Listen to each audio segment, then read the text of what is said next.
नमस्कार। आज मैं झारखंड राजधानी रांची के कांके प्रखंड के लालगंज गांव में हूं। यहां पर कई चुनावी माहौल चल रहा है। इस माहौल को देखते हुए मैं जानना चाहता हूं कि इस प्रखंड में कई नए चेहरे उभर के आए हैं। उसी नए चेहरे में से एक पुराना चेहरा भी है, बहुत चर्चित चेहरा है, जिसका नाम अनिल लिंडा जी है। उनसे कुछ सवालों का जवाब पूछता हूं कि वो प्रतिनिधि चुनाव लड़ रहे हैं। तो सर, आपका पहला चुनावी मुद्दा क्या रहेगा?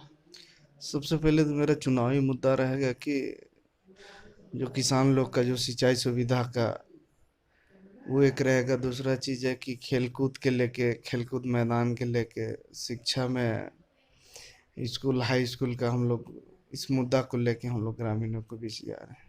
सर, अभी भी स्कूल की स्थिति अच्छी नहीं है। हमने कल स्कूल का दौरा किया था, जो कि यहाँ लालगंज में स्कूल है। वहाँ की मकान की बिल्डिंग है, जर्जर दिख रहा है, जिसमें खाना पकती है सुबह सुबह।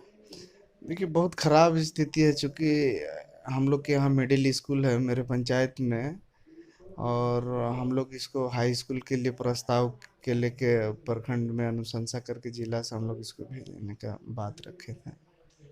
सर, वो स्कूल तो 1994 में स्थापित हुई। अभी तक तो उसका प्रोग्रेस होना चाहिए, पर हुआ नहीं। कहीं ना कहीं यहाँ के जनप्रतिनिधियों में वो कमी है। चूँकि जब 2010 में हम चुनाव लड़े थे तो इस स्कूल उस समय 5-6 क्लास तक था। उसको हम लोग मिडिल करके हम लोग 8वां क्लास तक इसको किए हैं। चूँकि उस समय कुछ दूसरे तरह की बिल्डिंग थी जो, तो उसको तोड़ के अभी नया बनाया गया है। और इसी को फिर पुनः हम लोग हाई स्कूल के लिए प्रस्ताव भी कर रहे हैं, चूँकि हम लोग का आसपास करीब 10-15 किलोमीटर के दायरा में कहीं वैसा हाई स्कूल नहीं है। कहने का ये मतलब है कि आज भी वहाँ की लड़कियों की स्थिति ठीक नहीं है एजुकेशन के मामला में। तो उस लड़कियों के प्रति आपको क्या समझना है? देखिए, लड़की लोग को हम लोग शुरू से ही खेल कूद के मामले में या शिक्षा के मामले में हम लोग काफ़ी जोर दिए थे।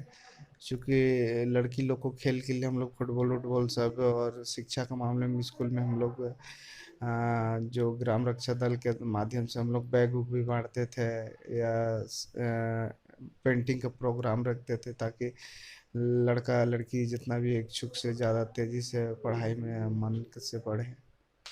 कल उस विद्यालय में एक नृत्य संगीत हुआ था। उसमें नए लड़कों के जब आगमन हुआ था, तो उनकी स्वागत में उस योजना का रखा गया था, जिसमें प्रिंसिपल ने इस प्रोग्राम को सफल बनाई थी। उस पर आप क्या कहना चाहते हैं?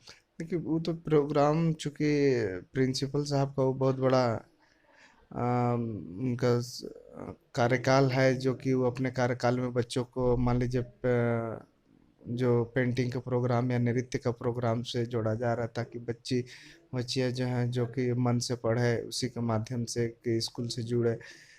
इसी को लेके अपना जो प्रिंसिपल साहब है, जो लोग अपना अपना तरीके से बच्चा लोग को ताकि स्कूल में आए पढ़े, उसी के तरह से लुभा रहे हैं। आज भी यहाँ के महिलाओं की स्थिति ठीक नहीं है, क्योंकि शौच के लिए बाहर जाती हैं, जो कि शौचालय होनी चाहिए इस पंचायत में, हर घर में होनी चाहिए। चूँकि हम जब 2010 में थे उस समय भी हम लोग शौचालय चूँकि हर एक घर में हम लोग उपलब्ध कराए थे, बाद में भी चल रहा था। और चूँकि गांव है, गांव में चूँकि स्टार्टिंग में प्रॉब्लम होता है कि शौचालय का लोगों का आदत नहीं है, शौचालय में करने का, खुला मैदान करने का लोगों का आदत था।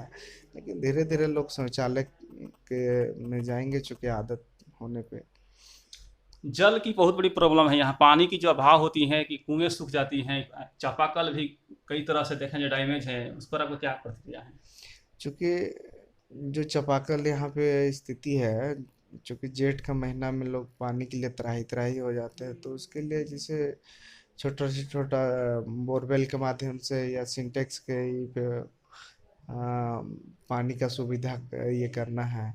दूसरा चीज़ है कि सिंचाई की लेके कि एग्रीकल्चर से, चूँकि एग्रीकल्चर का वैसा कुछ है नहीं अभी, लेकिन आने वाला समय में हम लोग इसको पुरजोर जोर दिए हैं, चूँकि सिंचाई सबसे महत्वपूर्ण हम लोग बिंदु पे लेके चले हैं, ताकि किसान उससे वंचित ना रहे। आप तो लंबे समय से चुनाव लड़ते आ रहे। जब बोल रहे 2010 में चुनाव में लड़ा था, तो अब तो अनुभव है चुनाव लड़ने के। पहले की अपेक्षा और आज की अपेक्षा में चुनाव में क्या रहेगा? मतलब कहने का यह मतलब हो गया कि पहले जिस स्तर से चुनाव लड़ा गया है और आज की चुनाव जो लड़ा जा रहे हैं, उसमें कुछ ना कुछ परिवर्तन हुआ होगा। देखिए, उस समय 2010 में जो चुनाव लड़े थे उसमें और आज में बहुत अंतर है, चूँकि उस समय अनुभवी नहीं थे। 2010 में एकदम सिंपल तरीके से चुनाव लड़के आए, लेकिन अब आज 2022 में काफ़ी टफ भी लग रहा है, चूँकि और हमको बहुत कुछ सीखने को मिला 2010 के दरमियान, और बहुत अनुभवी भी हमको लगा कि काम किस टाइप से होना चाहिए, करना चाहिए। आज उसी का फलस्वरूप हम जनता के बीच में अपना बात रख रहे हैं। इसीलिए अब जनता के प्रति इतना चर्चित चेहरा है, उसमें कहीं ना कहीं महिलाओं के भी योगदान है, जैसे महिला आपको पुलिस सपोर्ट करती है। चूँकि महिला शुरू से ही बहुत कोऑपरेट करती थी, चूँकि हम जब 2010 में एसएचजी ग्रुप के माध्यम से महिलाओं से जुड़े थे, महिलाओं को जोड़ते थे, एसएचजी ग्रुप बना बना के 15 का 10 का ग्रुप बना बना के, उससे क्या है कि उद्योग, छोटे छोटे उद्योग से जोड़ते थे ताकि अपना रोजगार भरण पोषण कर सके। इसलिए महिला हमसे खुल के हमको सहयोग करते हैं। पुराने प्रतिनिधि जो थे और नए प्रतिनिधि, इसमें कहीं ना कहीं पुराने प्रतिनिधि के ज़्यादा पकड़ मजबूत होता है कि नए प्रतिनिधि का, इसमें नए चेहरे के रूप में नए प्रतिनिधि आ रहे हैं कोई। देखिए, है क्या कि मान लीजिए सब लोग अपने अपने प्रत्याशी के रूप में दावेदारी करते हैं, लेकिन समाज में लोग, गांव में जिस टाइप से जिनका जो कार्य करने का तरीका है, उन्हीं के लोग ज़्यादा प्रभावित है। चूँकि हम शुरू से जनता के बीच में रहे, चुनाव 2015 में हारने के बाद भी हम जनता के बीच में रहे, जनता से हम कभी दूर नहीं, हर एक दुख सुख में रहे, इसलिए आज जनता हमें मदद कर रहा है और ज़्यादा खुल के हमको सपोर्ट कर रहा है।